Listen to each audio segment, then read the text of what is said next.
He'd initially put up a fight against her helping him, but gave in when he tripped over a lace that had come undone. As she knelt in front of her dad and finished tying his lace, she blinked away warm tears that were stinging her eyes. It always took her back to when she would sit on the bottom step of the stairs as a little girl and watch with fascination as her mum or dad tied her shoes. She tied them far more efficiently than she had the first time.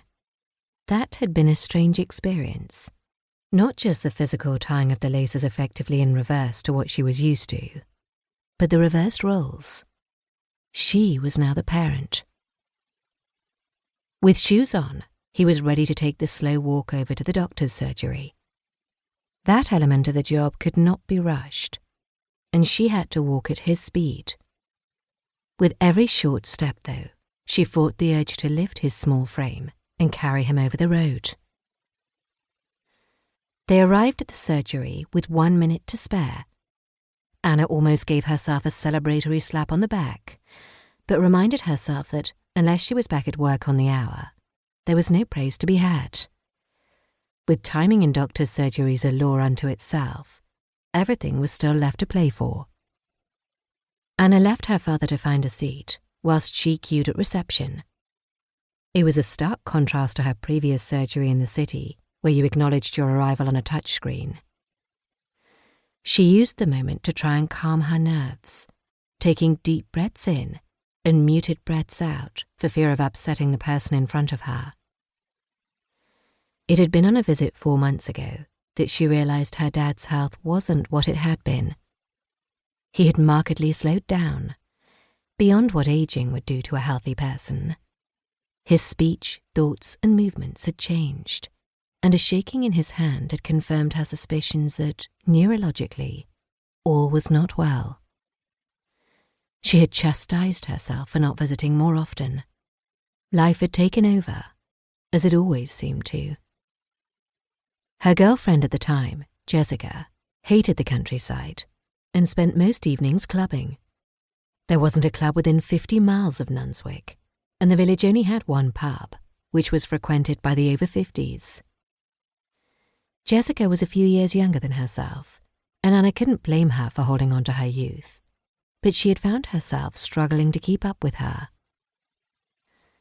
Following the realization that she would need to be in Nunswick more regularly, if not full-time, Anna decided that there was no future for them beyond the city.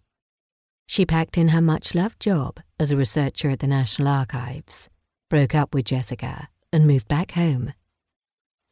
She chalked the breakup to experience and decided if she would date again, she would need someone older and wiser, ideally more on her level.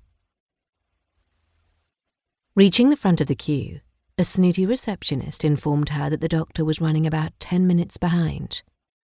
She looked at her watch. There goes the contingency. The receptionist looked around her to the next patient, in what looked like an attempt to shoo her away. Anna huffed loudly and scanned the waiting room for her dad. 10-minute wait, Dad, she said, collapsing into the seat beside him. She placed a careful hand over his twitching ones. I didn't have to wait last time, but she's such a lovely doctor. You'd wait forever and a day. He grinned. She's what we would have called glamorous in our day. You young'uns would call her hot. Dad! Anna turned to look at him. What? I'm a red-blooded male as much as the next man? He chuckled. The man sitting beside him grinned, as if in agreement with what he had overheard. Anna examined the waiting room. This is what it looks like sitting in God's waiting room. 4 men were sat with their noses in magazines, and all looked over the age of 80. They would have been in their 60s when she left Nunswick 20-odd years ago, a time when they would have been retiring and playing golf at the local course, followed by a tipple after the 18th hole. Now they all sat, waiting for the call from above. She shuddered at the thought of what her own future looked like. She couldn't imagine willingly picking up a copy of Good Housekeeping or Women's Own, like half the patients there. They were no doubt fighting.